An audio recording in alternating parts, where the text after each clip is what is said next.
BR Naidu అనేటువంటి వ్యక్తి అతిపెద్ద హిందూ ధార్మిక సంస్థ.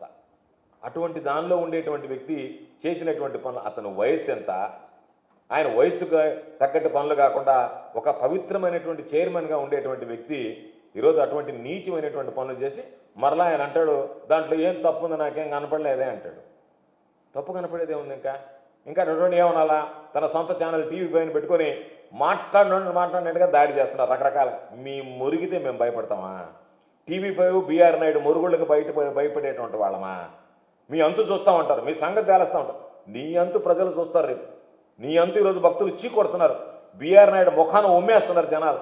ఇటువంటి వాడా, ఇటువంటి దేవస్థానానికి చైర్మన్, ఇదిగో సంఘటనలు జరుగుతున్నాయంటే కారణం ఏంది?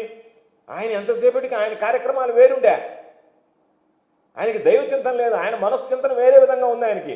ఎప్పుడెప్పుడు వాళ్ళు చెప్పినట్టుగా ఆయన మీద వచ్చినట్టుగా మనసంతా ఎక్కడికెక్కడికి అనేటువంటివి ఆలోచన చేస్తున్నాడు తప్ప ఏ విధంగా మనం దీనిలో నుంచి ఆయన మనసంతా వెంకటేశ్వర స్వామి తప్ప మిగతా వ్యాపకాల్లో ఉన్నాడు ఆయన.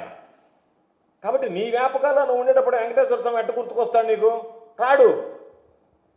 కాబట్టి అటువంటి నీచ సంస్కృతి కలిగినటువంటి వాడు నిజంగా ఒక మాటతో చెప్పాలంటే అంతకన్నా సిగ్గుమాలినటువంటి వ్యవహారం ఇంకొకటి ఉండదు.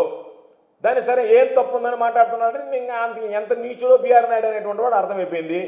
ఆయన తీసుకొని వస్తున్నారు ఒక్కొక్కడు, ఏళ్ళు ఇటు చూపిస్తా అటు చూపిస్తా రకరకాలైనటువంటి వేషాధారంలో వచ్చి హాయ్ బాయ్ అంటే తప్పేంది అంటాడు. ఒకటి సిగ్గుందా మాట్లాడడానికి? మీకు బుద్ధి ఉందా? హాయ్ బాయ్ అంటే తప్పే ఉందా?